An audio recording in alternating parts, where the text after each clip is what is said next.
Today is a new episode of Chalchitra Talks, and we have a very special guest amongst us.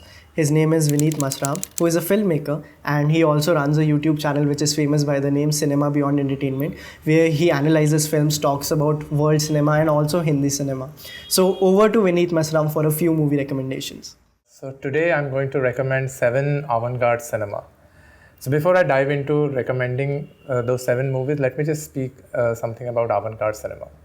So most of the people's perception, especially the modern moviegoers' perception towards avant-garde cinema is generally of it's the movie about people who are snobbish, and these are the films which are only made to show off the filmmaking skills and nothing else. They have nothing to say. In a way, there's nothing to take out from those movies. That is, in my opinion, is completely false. Avant-garde is a French term which literally means advanced guard. It's a military term also. Another word for it is vanguard. So the point is, these are the people, if I have to speak it in a militaristic term, avant-gardes is the front line of a battle, which is the first one to both attack and, most of the cases, sacrifice. To take that analogy into arts, avant-garde artists are the artists who are actually pushing the boundaries of your everyday regular artwork. So in terms of cinema, what is happening currently in the contemporary time, one have to push it. It takes an avant-garde filmmaker to come forward and push those cinematic boundaries. So the first one I'm recommending is Louis Buñuel's Un Chien Andalou that came out in 1929. So if you watch Un Chien Andalou, it actually makes no sense. There is a protagonist, yes, there are a couple of protagonists, but there is no narrative, there is no plot. The film has nothing to say, and you can interpret as much as you want, but Buñuel himself said the film is about absolutely nothing. He made the film with his friend Salvador Dali. It is kind of a visual representation of the nightmares that they had experienced.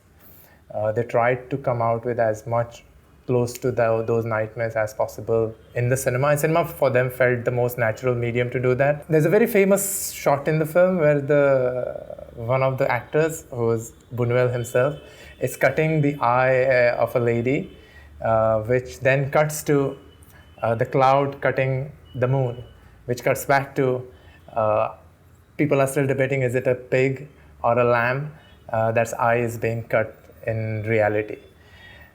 But the movie, that's just the prologue. The actual film starts after that. And the shots and the images that proceed after that actually makes absolutely zero sense. But they don't have to.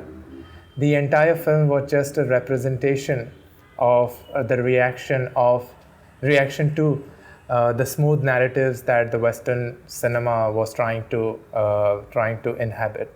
And this movie, it isn't great for what it is.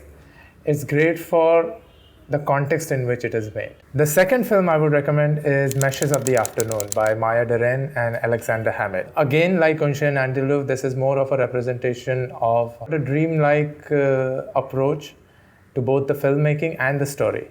Many people compare this film to Un Chien Andalou, but Maya Deren herself detested that comparison for the sole reason that her argument was surrealists have nothing to say, but her film has something to say. If you remember Inception, there is a shot in Inception, there is an entire fight sequence in Inception in a hotel corridor, which almost represents zero gravity.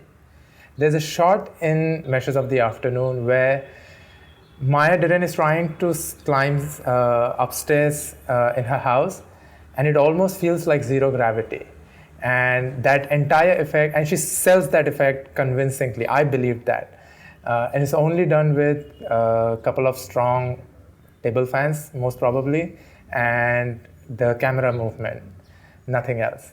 And it feels like you are in zero gravity. What Nolan did in 2010, Maya Deren did that in 1943. So the third film that I'm recommending is by Chris Marker, and it's called La Jetée.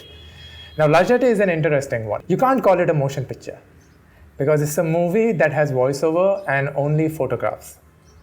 It's a 28-minute long film, but there is only one shot in the film which is actually which has movement, where the leading lady is close up and her eyes are blinking. That's the only shot. It is a science fiction film. It's about post-apocalyptic world, and we are into this dystopian world right now. And people have figured out how to travel time, but they don't know how to break into certain specific time.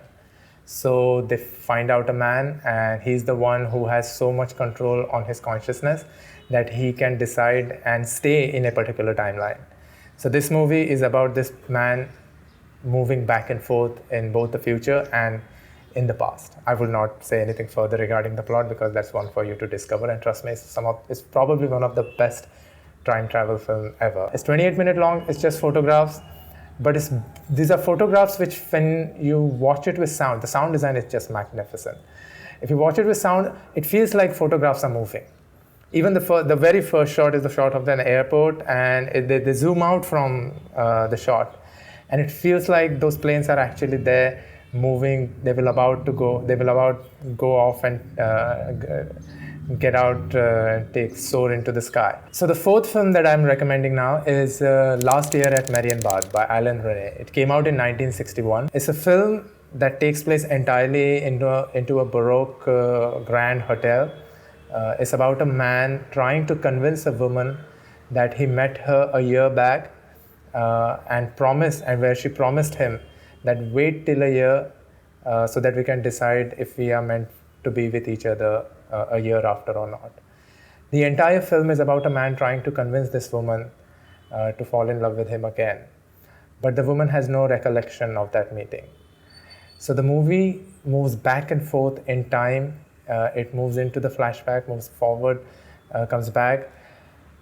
But at the same time, it's a very cold film. He's trying to convince her how much he loves her and how much affection they had when they met.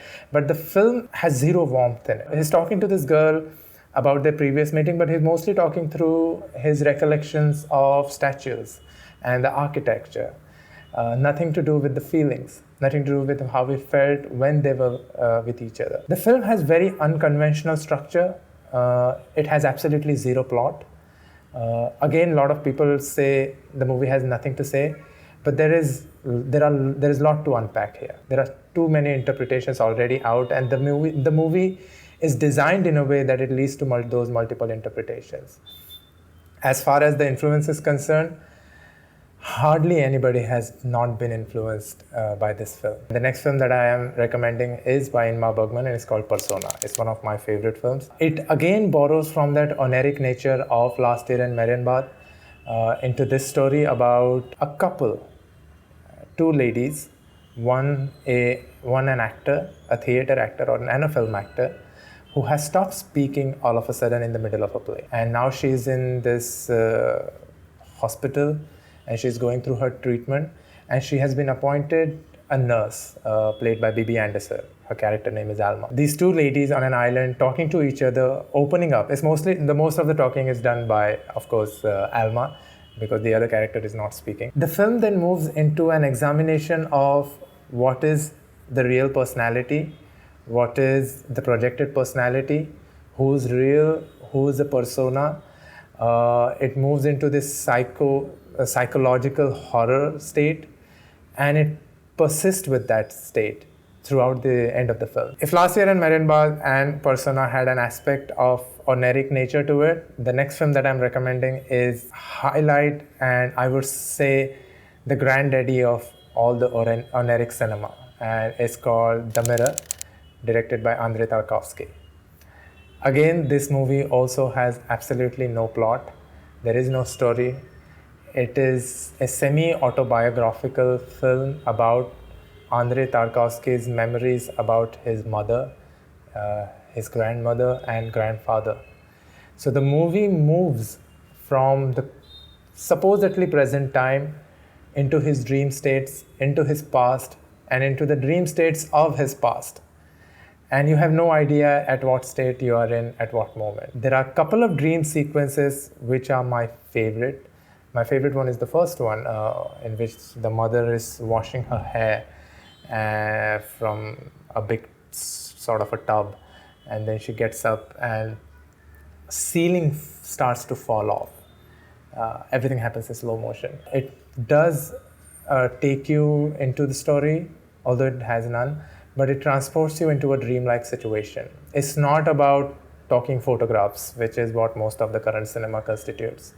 It's about images talking to each other. And we are invited to be part of that very intimate conversation which Tarkovsky is having with his own memories, and be sort of a first-hand witness to this through this film called The Mirror. So please do watch it. So the last film that I'm recommending is a stop-motion claymation animation film. It's called Dimension of Dialogue, directed by a very lesser-known filmmaker, Jan Svankmajer. Terry Gilliam, one of my favorite filmmakers, ranked it among the best animation films ever, and I completely agree with him. When I saw the film for the first time, I was amazed by it. The movie, again, like all the films that I've recommended so far, has no story or the plot. This movie also has no characters. There is no hero, there's no heroine, there's absolutely nothing. What it has is a bunch of clay models, bunch of made up models in the style of Archimboldo's paintings, and they're having conversation with each other. And the conversation is represented as models fighting with each other, almost in a way. So the movie is divided in 3 parts. The first part is Eternal Conversation, which is the longest part of the film. The second part is Passionate Discourse, which takes place among 2 clay models, man and a woman, and it's almost like the first part is them passionately making love with each other, and the second part is how that relationship breaks down to the point that both the models end up in a melted situation. And the third one is exhaustive discussion. The way the conversation takes place visually is almost as if they are talking past each other. It's like 2 elderly people who cannot understand what the other person is talking about and still go ahead and has a conversation. Watch it for the ideas represented visually. Watch it for what cinema is and what cinema can do without dialogue, having a conversation with the audience. And that is what, for me, cinema is all about. Having a conversation with audience purely visually. People talk about there is no such thing as pure cinema. They don't know shit. There is a thing called pure cinema. And that is cinema that talks with visuals and images and the conversation of images among themselves. That's what medium specificity is about. We are not translating literature into picture. We are translating picture into consciousness. And that's the job of cinema. And that is what avant-garde cinema tries to do, should do, and must do. And we as an audience must encourage these filmmakers so that the boundaries of conventionality in filmmaking are pushed more and more, so that ultimately we are the one who will be benefited the most. And keep watching Chalachitra Talks and keep supporting Chalachitra Talks, because ultimately without your support, maintaining these channels is very hard. I know from my own experience. So support Vaibhav, support his endeavor, support Chalachitra Talks. Keep watching and do subscribe. Thank you.